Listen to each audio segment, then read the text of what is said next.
क्या आप जानते हो कि महाभारत के वीर योद्धाओं में से एक अभिमन्यु को अपने ही मामा भगवान श्री कृष्ण ने क्यों मरने दिया?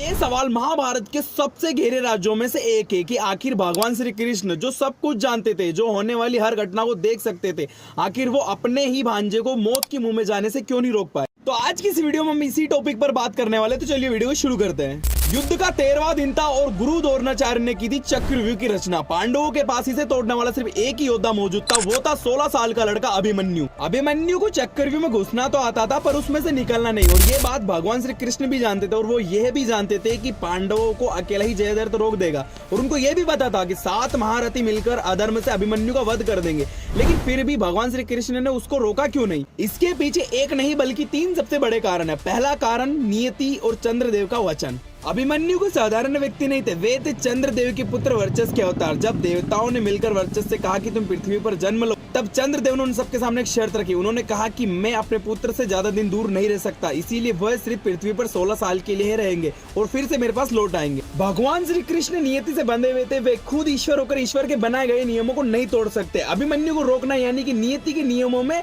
दखल देना। दूसरा कारण धर्म स्थापना का महायज्ञ। श्री कृष्ण कुरुक्षेत्र में श्री पांडवों को जिताने नहीं गए थे, उनका मेन उद्देश्य था धर्म की स्थापना करना। और धर्म की स्थापना के लिए अधर्म का समूल नाश जरूरी था। कौरवों की सेना में पितामह भीष्म, गुरु द्रोणाचार्य और कर्ण जैसे ऐसे कई योद्धा थे जिनके मन में पांडवों के लिए दया थी। युद्ध अभी पूरी तरह से अपने चरम पर नहीं पहुंचा था। अभिमन्यु का बलिदान इस यज्ञ में घी का काम करने वाला था। श्री कृष्ण जानते थे कि जब एक 16 साल के बच्चे को अधर्म से मारा जाएगा, पांडवों के अंदर, खासकर अर्जुन के अंदर, एक ऐसी ज्वाला भड़केगी जो कौरवों की सेना को जलाकर राख कर देगी। बिल्कुल ऐसा ही हुआ। अभिमन्यु की मृत्यु के बाद अर्जुन ने एक ऐसी भयंकर प्रतिज्ञा ली जिससे जयद्रथ का अंत हुआ। उसके बाद गुरु द्रोणाचार्य का अंत भी हुआ और उसका कारण भी यही बना। अभिमन्यु का बलिदान उस महायज्ञ में दी गई एक ऐसी आहुति थी जिसके बिना शायद धर्म की जीत अधूरी रह जाती। तीसरा और सबसे महत्वपूर्ण कारण कर्म का संदेश। भगवान श्री कृष्ण ने गीता में साफ साफ कहा है, कर्मणाय विधि कारस्ते मां फलेषु कदाचन, यानी कर्म करो, फल की चिंता मत करो। अगर भगवान श्री कृष्ण हर कदम पर पांडवों को आने वाले संकट से बचाते रहते तो ये उनके कर्म का अपमान होता। युद्ध पांडवों को लड़ना था, उन्हें अपने बल पर, अपनी नीति पर युद्ध को जीतना था। भगवान श्री कृष्ण सिर्फ उनके सारथी थे और उनके मार्गदर्शक थे। वो उन्हें रास्ता दिखा सकते थे, पर उस रास्ते पर पांडवों को ही चलना था।